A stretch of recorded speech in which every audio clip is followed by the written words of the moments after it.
Bonjour, bonsoir. Non, on s'en fout. Alors, mon personnage. Bonsoir. Marc Russan, c'est un garçon qui a fumé dans un lieu public, qui se retrouve en garde à vue. Donc, évidemment, pour un délit légèrement mineur, tout de même. Et c'est un garçon qui est névrosé. C'est quoi? C'est un délit ou une infraction? C'est un délit. C'est un délit. Oui, c'est un délit. Oui. Voilà, donc il est un petit peu énervé. Non, c'est une infraction. Enfin, c'est le personnage énervé de la pièce. Voilà. Une question à toi. Greg Frémont, directeur commercial dans une société d'imprimerie. Ce garçon s'est fait prendre dans la rue en tant que piéton en état d'ébriété, parce qu'en fait il va passer la nuit à Saint-Sylvestre avec sa femme et sa belle famille, et ça le faisait tellement chier d'aller là-bas qu'il a un petit peu picolé avant. Voilà.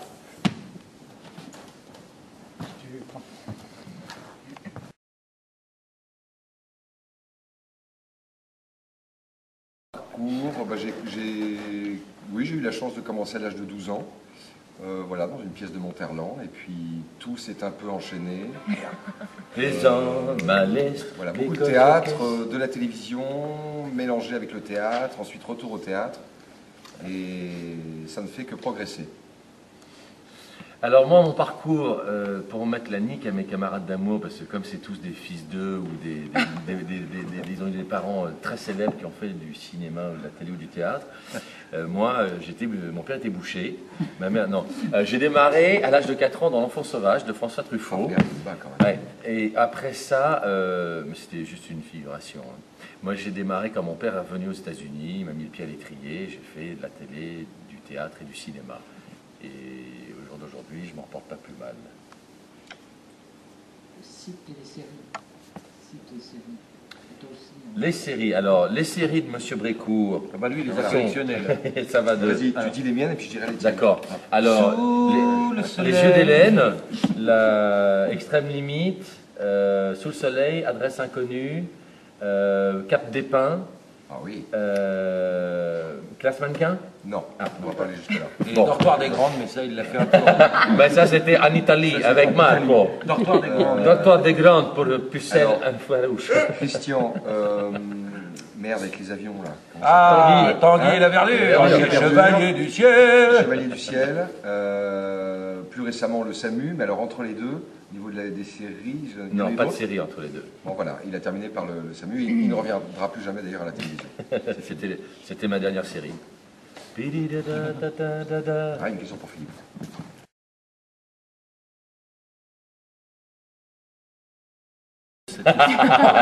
Tous les jours, je me réveille en disant, je me dis, mais pourquoi C'est comme souvent dans la vie, un concours de circonstances. On s'est rencontré avec Christian Vadim il y a une quinzaine d'années maintenant, 12 ans maintenant.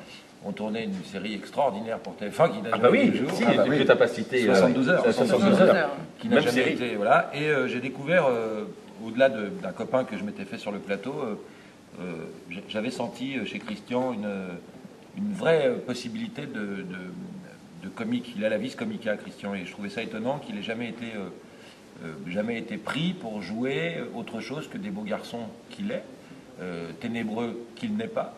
Et je me disais, tiens, il a un vrai potentiel de comédie. Et quand j'ai écrit ma pièce de théâtre, donc spontanément j'ai pensé à lui. Et j'ai rencontré David que j'avais croisé, puisqu'on est du même village, en fait, on est des gars de Seine-et-Marne. Et on a dîné chez des copains, et j'ai découvert un type agréable, drôle, sympa, malicieux. Et malicieux. parfois un peu espiègle. Et malin comme un singe. Un peu espiègle. Malicieux. Et il adore les poussins. Et en fait, qui se révèle être un formidable acteur, et ça, c'est le coup de peau. C'est-à-dire que c'est un casting comme je ne sais pas travailler autrement qu'à l'affect. J'ai choisi ces deux camarades-là, et ils me l'ont largement rendu avec leur talent depuis 7 ans. Voilà, donc maintenant, il n'est même pas question de penser à d'autres gens. Et puis Marie, j'étais d'abord très ami avec sa sœur. Après, je suis devenu ami avec son père. Et je suis passé au travers de Marie. Et tout ça pour arriver jusqu'à moi. Tout ça pour arriver jusqu'à elle. Et puis un jour, on s'est rencontrés à un dîner. On avait déjà démarré la pièce. Et j'ai rencontré une fille formidable. Malicieux. Au-delà de la beauté que vous voyez comme moi, c'est une fille qui a un talent fou, qui est, à mon avis, encore enfin voilà, elle est dans les meilleurs jours à 70% de ce qu'elle peut donner. C'est-à-dire que c'est une fille extraordinairement douée. Et ça ne se sait pas assez, mais on va faire en sorte que ça se sache. Et donc elle fait partie dans cette équipe, c'est devenu le 5e larron, quoi, parce que maintenant on pense, et là c'est un scoop, qu'on ne travaillera plus sans elle. Donc voilà, je pense qu'il n'y avait que Vanessa, elle va perdre son statut de femme privilégiée. Et maintenant il y aura, j'espère, Vanessa et Marie, voilà. Et donc, mais au départ, tout ça sont des... En fait, tout ça, ce sont des raisons plus... Laurence Boccolini aussi. Et Valérie Damido. Parce qu'on n'est pas con. Non, dis pas ça. Non, on Non, les aime c'est bien. pas gentil. Et en fait... Et con, celui-là. Et en fait, voilà, les raisons qui poussent toujours, moi, à travailler avec des acteurs quand je suis le maître d'œuvre, c'est toujours l'affect. Voilà. Donc, c'est des gens que j'aime avant de les aimer professionnellement. Et tant mieux, après, ça se rejoint.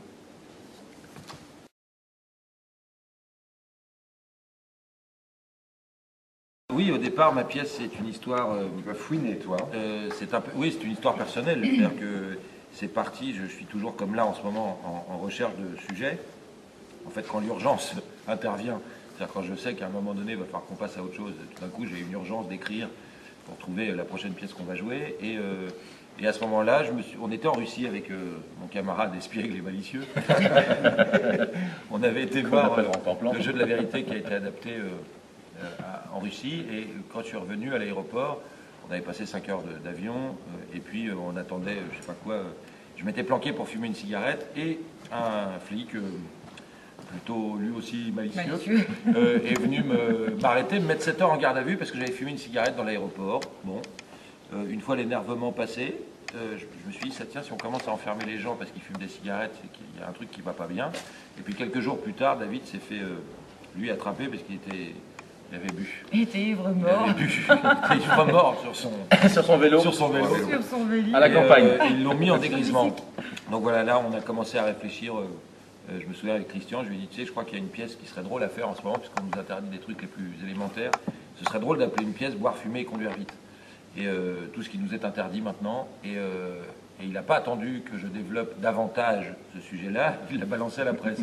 Comme il était en pleine promo pour sa série, il a dit, voilà la prochaine pièce qu'on va jouer de Philippe, ça s'appelle boire, fumer et conduire vite. Donc finalement, j'ai été obligé de l'écrire.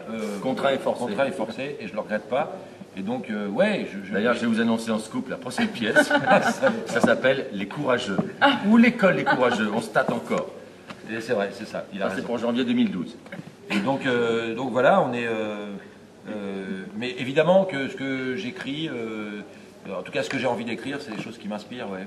C'est ce que j'observe autour de moi, et pourvu que ça dure longtemps. Voilà, mais je ne saurais pas écrire sur quelque chose que je ne connais pas. Tant mieux.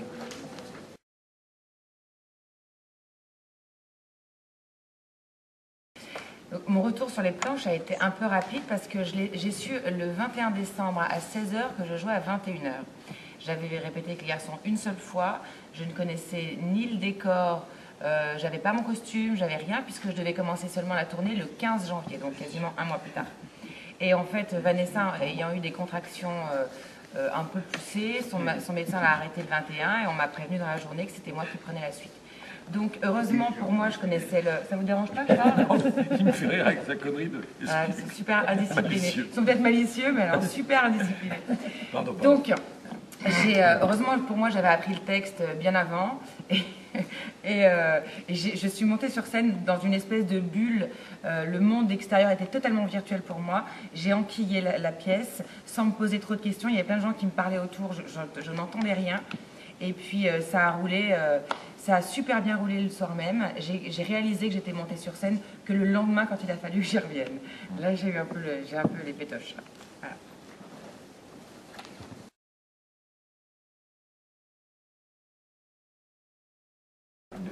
Bébé n'a pas montré sa frimousse.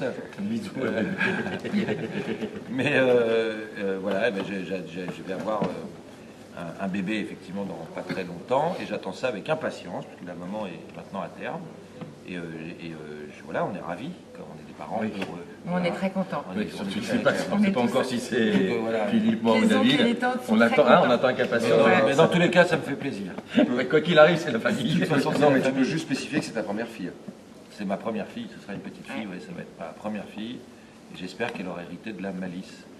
Et l'espièglerie. Je crois qu'il va falloir De son oncle. Je crois qu'il va falloir vous quitter parce que le public va rentrer, d'après le monsieur qui nous fait.